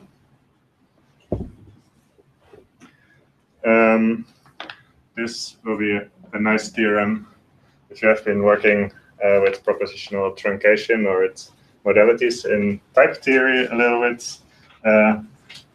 Every morphism f in A to B in B, it vectors uniquely, or essentially uniquely, but let me just say it uniquely as epi followed by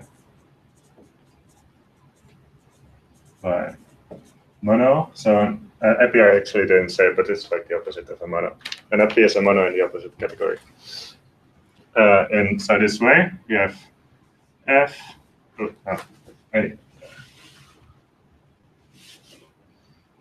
A arrow B.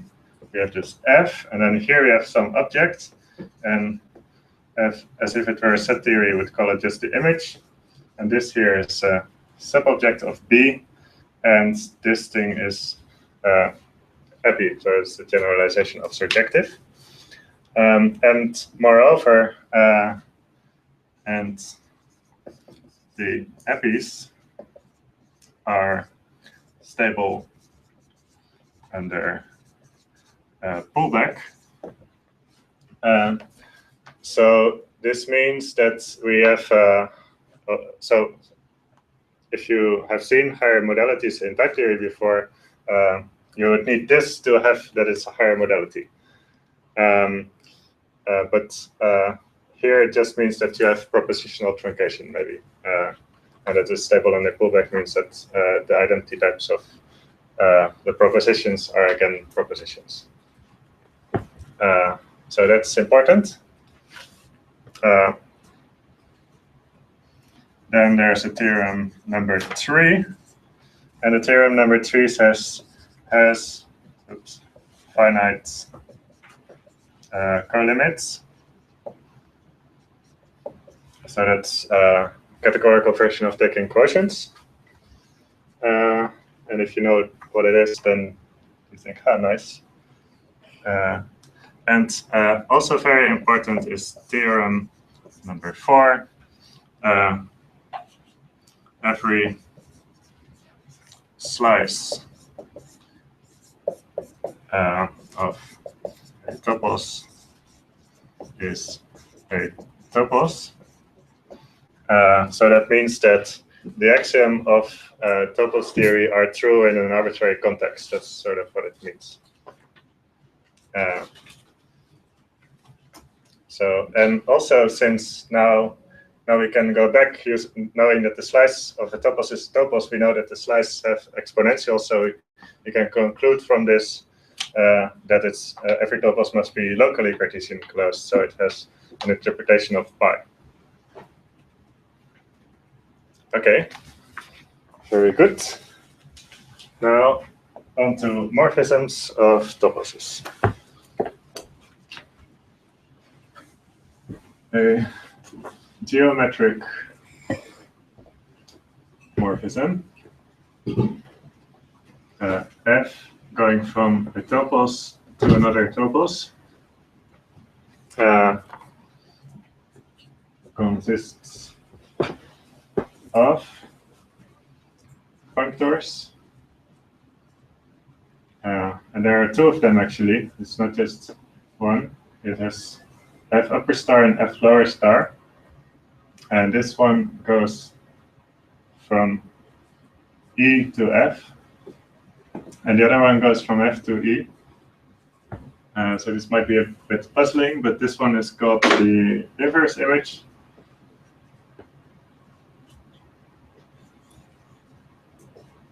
And the other one is called the direct image. And such that F upper star is left adjoins to F lower star. And this has, again, a meaning using the natural equivalences that I have been talking about a lot. So this means that I have to say in which category this is. In F, if you go from F upper star X to Y, this must be naturally isomorphic to in E, if you go from X to F lower star Y. So again, you can unfold and play with this to see what it means. And then there's a property that I should not forget. And F upper star preserves the finite limits. And that is just to say that it preserves the terminal object and the pullbacks that were on top of our list of the axioms of the tuples. So that is what a geometric morphism is. And this may seem like a weird definition, because you might expect that a morphism of a topos is just some functor that preserves all the structure. But that's not actually the notion of morphism that comes up in nature. This notion of morphism is more closely related to what you get if you take a very important example of topos, namely sheaves on a topological space. Then you can use a continuous function to map one topos of sheaves to the other topos of sheaves, and it will be this kind of morphism. So we'll be getting there. Is one of the notions of morphisms weaker or stronger than the other? Yes. Which one?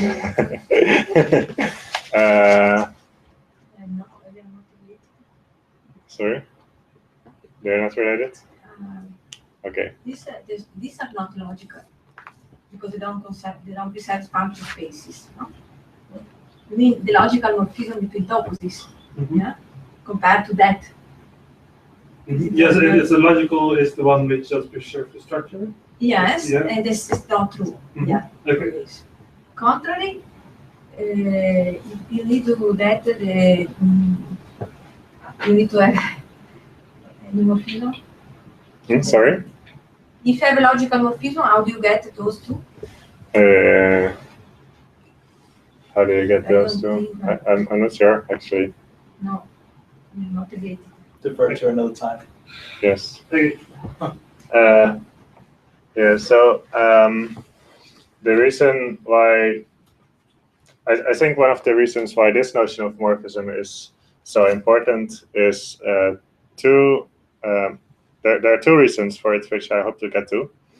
One is that you get an epimono factorization just like we had over here, but now for toposes. So you can consider the image of a geometric morphism in another topos, and that will be a certain sheaf topos. And the other is that this theorem about the classifying toposes will be true for the geometric morphisms. So, and we want that theorem, so then we need a good notion of morphisms.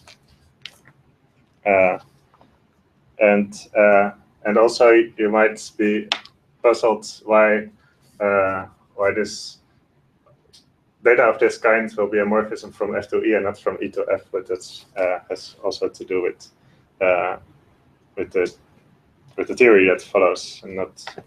I don't see any other reason. It has to do with the generalization. It's a generalization of topological space as well. Yeah. It matches the direction. Of continuous maps. It's more. It can be understood only if you take the sheaves and the topological, a continuous function between topological space. Okay. Yes. So I will get to sheaves in a minute. I'll do one example of geometric morphism, and then I'll get to sheaves. Ready to take 10 larger? Yes. Okay, thanks. Yeah. Okay, so now we don't need these theorems anymore.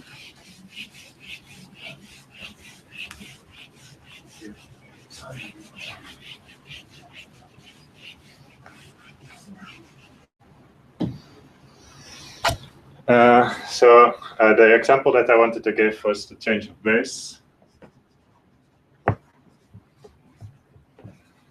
So remember that so we're given f from A to B. So remember that we had this slice topos over here, and we also have the other one, of course. And every morphism in a topos will define a geometric morphism F, which is also denoted by F, that goes from this one to the other one, because there's the same variance. And that is because the change of base, the change of base functor itself have upper star, so that pulls back from there to there. So that's the inverse image of this thing, has both the left adjoint and the right adjoint. And the left adjoint is the sigma type, and the right adjoint is the pi type. So I said that toposes have pi types. There it is. As the right adjoint of this change of base. So now we can take this one as the direct image of the functor, and this one, because it is a right adjoint of some functor, and right adjoints preserve all the limits, we know that it in particular preserves the finite limits, and therefore it satisfies all the axioms of geometric morphism. So this is sort of a logical example. Now we get to geometric examples. So I want to give the example of sheaves on a topological space X. So the notion of a sheaf is roughly tries to capture the idea of objects that are defined locally, and then by pasting together, you can recover a thing that's defined globally in a unique way, and that's what a sheaf tries to do. So let me give the example of a continuous function. The notion of continuous function is so a continuous function is entirely determined by its behavior locally, because on any open set. So let's X be a thing. Then the following things are going to be observations about continuous functions. If f is a continuous function from U, which is an open subset of X, to R, and V is a subset of U, then f restricted to V is continuous. This is very, very basic, but this is just the fact that there's a functor that assigns to every open subset of X the set of continuous functions to the real numbers that are defined on it. That's what this is doing. And now the second one is the sheaf requirement. Suppose U is covered by a collection of open sets UI, and we have f of i's defined from UI into the real numbers, and then first of all there is at most one f such that f restricted to UI equals f of I. That's like fact of life. And it is there precisely when the fi are matching. And this means that for every I and j, fi restricted to ui intersects uj is equal to fj restricted to ui intersect uj. Okay, so this is what it means to be matching, and if you have this condition, then you can paste all the fi together, and then you get a function on all of u. And this is what a sheaf tries to generalize. We can read about this in chapter 2. So we can express this property 2 here. So this one we already expressed it categorically, functor on open sets. This one we can express it categorically too, but we need the notion of equalizer, which I didn't explain yet. An equalizer in a category. So now I'm in an arbitrary category, and suppose I have f and g from A to B, then the equalizer from X to A, I'm going to need that is some morphism here, such that F composed with E equals F composed with G composed with E, sorry. So if you compose them, they must be equal, but moreover, it must do so in a universal way.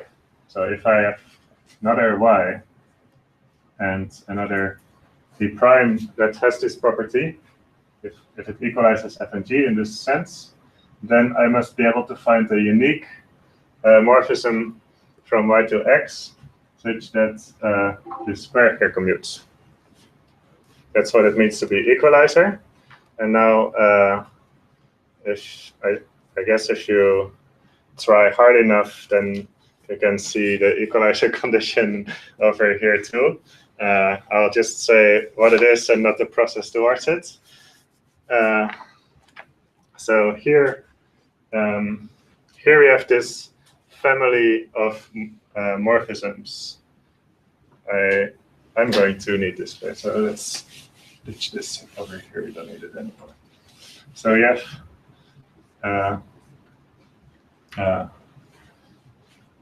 let P, which goes from the poset of open subsets on X, but with the reversed ordering. So so normally it's poset is V is smaller than U if it is contained in it, but now we want the opposite relation. And then we map this into the category of sets. And from this kind of object, we want to say what it means to be a sheaf. And then you do that in this way. If I have for every I in is a sheaf, if for every open cover, oh sorry, I'm writing very small, UI of U. So that's the UI. Now I can look at this BUI.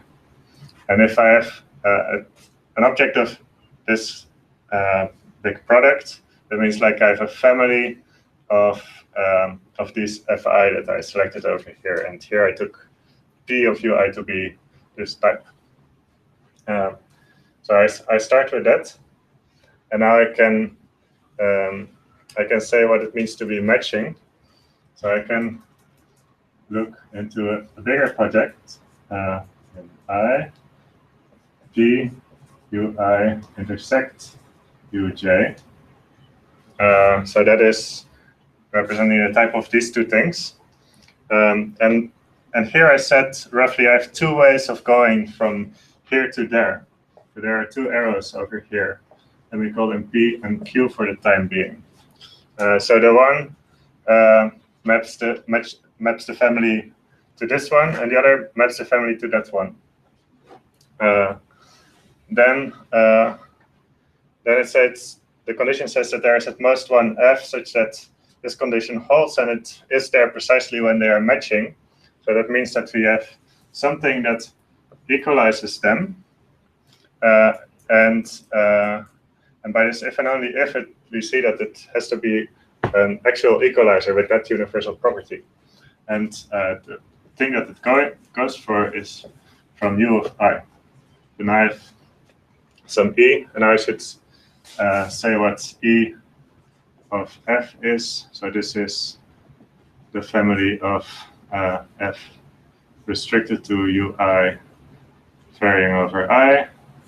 And if I have a P of a family of FIs, then I get the family of the FI restricted to UI intersect UJ, now over I and J. And similar, the Q of a family of FIs is going to be the FJ UI intersect UJ. Okay, so now I've said what these morphisms are. And for precisely these morphisms that are defined in this way, we want that this diagram here is an equalizer diagram. And that's the sheaf condition.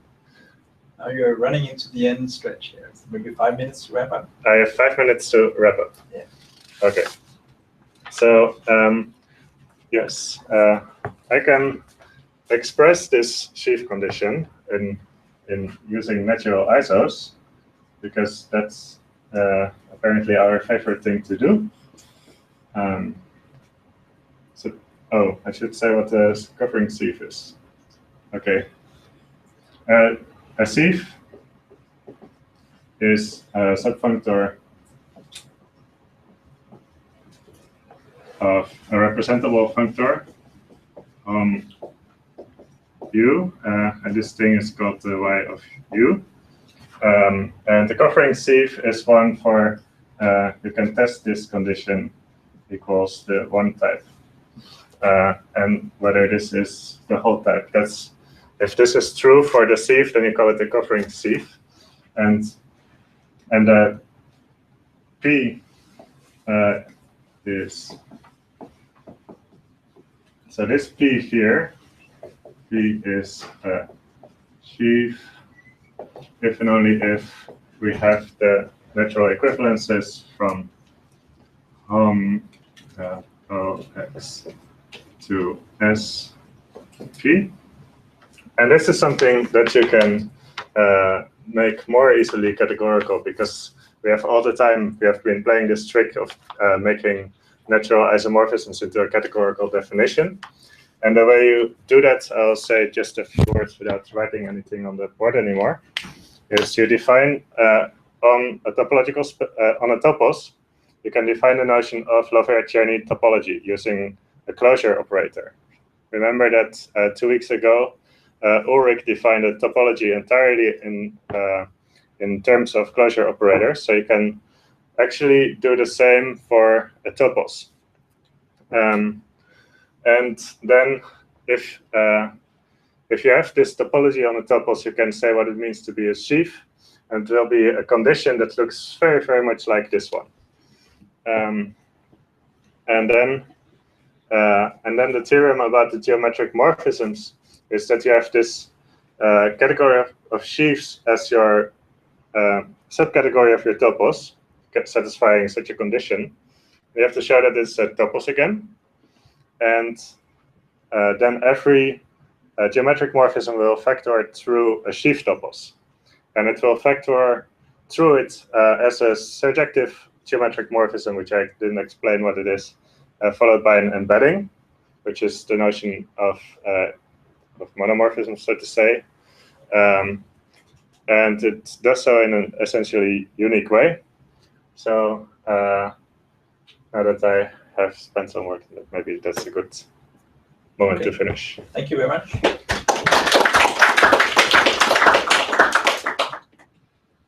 Any questions for Egbert? Comments? Okay, thank you very much. Stop recording.